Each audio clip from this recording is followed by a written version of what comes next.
My name is Daniel Boothe, and I am the improv teacher at the Lighthouse Performing Arts School. Like, literally, the guy ran over an entire jar of pickles. It's like jumping out of an airplane, you know, this shot of adrenaline that you get off of stage when you're done. You're like, wow!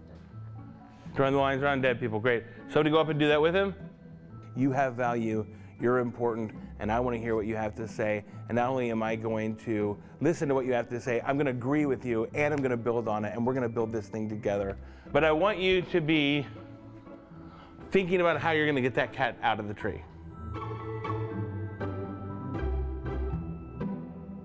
Improv comedy is basically getting up on stage with a single suggestion from an audience and performing a scene without any lines or any dialogue. You have nothing's memorized, nothing's pre-planned.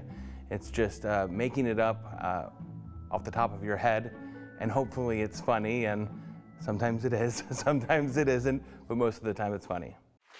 That's exactly right.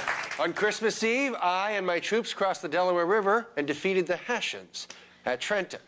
And I wished when that battle was over that I would have had a waterbed like this. At these great prices. You can save, yeah. Yeah, improv comedy really does rely on being truthful in the character and acting as if you were a serious drama in theater, and that's really the only way that it works. So there's two rules of improv to start. The first rule is the idea of yes and.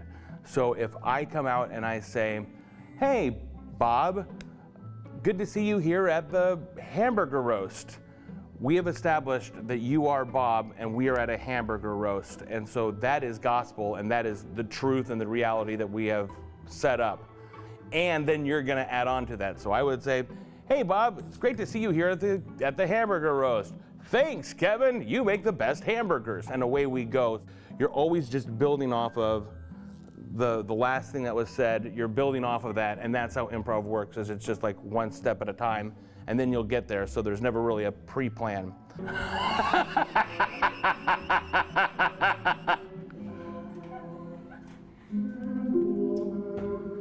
My fellow men, we walked through this desert with famine, thirst, yet you doubt God.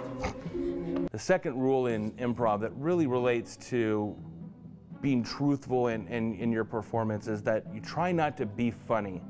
So the people that come out and say, I'm crazy lobster hands man, is not really improv, and it's not funny because you're trying to be funny. What really is funny is having a real conversation and a real dialogue with someone, and out of that, hilarity will ensue because the human condition is funny. Just two people on stage pretending to peel a banana and eat it. I think it's gonna rain today. You know what I mean? That is funny, and people will watch that all night long just because it's real, you know what I mean? Oh, geez. Can't you read the sign? Oh, you should have said something about that. I'll unplug it. Got a plug? Huh? But there's a door there, too. We don't even need to cut our way Let's just go through the door. What have we been doing all this time? It's unlocked. This is so easy. We're out. Playing the reality, playing the truth is really the way that improv comedy gold is created. It's not gonna be a home run in the beginning. We want the payoff. The payoff is gonna be down the line and in the scene. So we don't want to be funny straight out of the scene, right? We want to establish something. We want to build. We want to build, and we want to build, and then the home run comes because we've trusted in this process, right? A young Daniel Boothe and his little brother Joe Boothe used to make videos down in my parents' basement with the camcorder, which we thought were hilarious. Were probably a little inappropriate. And then in high school, we had a forensics team where I grew up, and then we were state champions in improv duet acting, and that set me on a course that improv is what I wanted to do. Then I went to Comedy Sports St. Louis and did that for 2 years, and then I always knew that I wanted to be on Saturday Night Live, and I got close. I was able to audition for it, moved to Chicago, and then did Improv Olympic for 5 years. Then I moved to New York City and I performed at the Upright Citizens Brigade at the Del Close Marathon there a number of times as well. And then, after a tragedy in my family, I moved back to Kansas City where I was raised. I taught improv there for 5 years, and then moved to West Michigan, where I now teach West Michigan students improv comedy. I've already been cooking with you. We've already been at this for an hour and a half, right? We're in the middle of a conversation. That's where like the camera pops in, and that's where improv starts, is in the middle of the conversation. So we really don't ever want to start with like, how are you? What's going on? Because sure, we've already done that, right, Fiona? You've already asked me like how I'm doing, you know what I mean? So let's talk about something further along down the conversation, and away we go. I'm teaching improv here in Fruitport out in Muskegon County, and the children are loving it and they're thriving. I think it's so important to provide improv training to so many different students because it's something that a lot of them have never experienced. And for some of the kids, some of the misfits, you know, they might be bullied or they might be teased in their classroom, and then they find this home in improv, and they find their best friends in improv, and they thrive.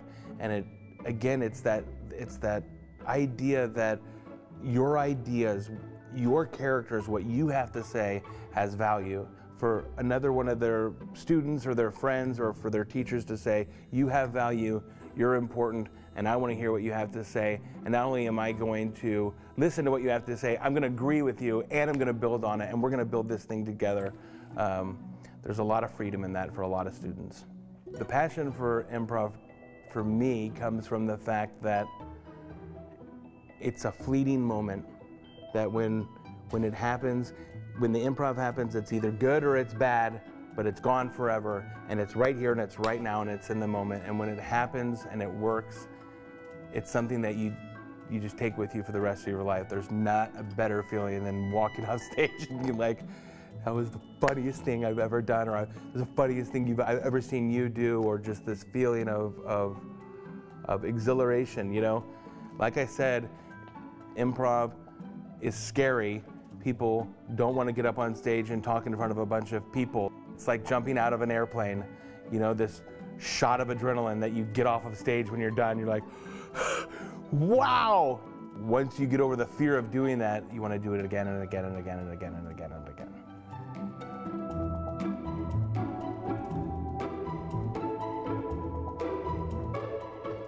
If I'm playing a Corvette salesman, you know, and I'm gonna sell you Corvette, I can't pretend to be that guy. I really have to become that guy who has wants, who has needs, who has a wife, who has children, who's poor, you know, and so you play the reality of this person.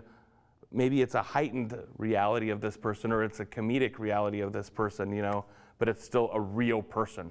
Does that make sense? Yeah.